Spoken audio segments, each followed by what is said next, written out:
before we go too much further, the word community probably brings to mind, something comes to mind for most of us, right, as soon as we think of community. Some of those things are positive, some maybe not so much.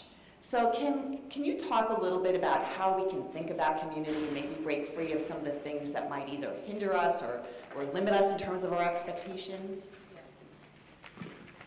Yeah, I love this question because I always have an idea of what something's going to look like, and 99.9% of the time it doesn't look like that at all.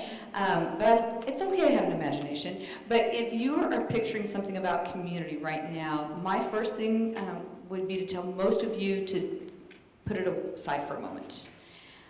We usually think this is a big, big task, and there's a lot of community that happen in the cracks of life and in the margins of life. And so you might be thinking community, this means that I've got to schedule an hour-and-a-half meeting, and you might be thinking some really big, big things, and sometimes it is that, and sometimes it grows to be that.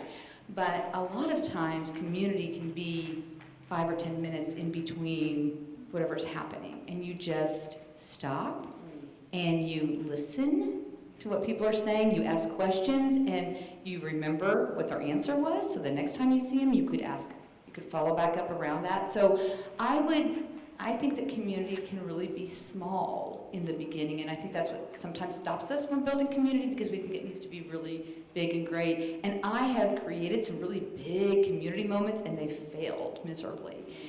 But you know what? I'm going to keep trying. So I've gone back to the little, because the little is at least 5 or 10 minutes, and so most people are receptive to that. So I would say think small, and then let it grow as it grows.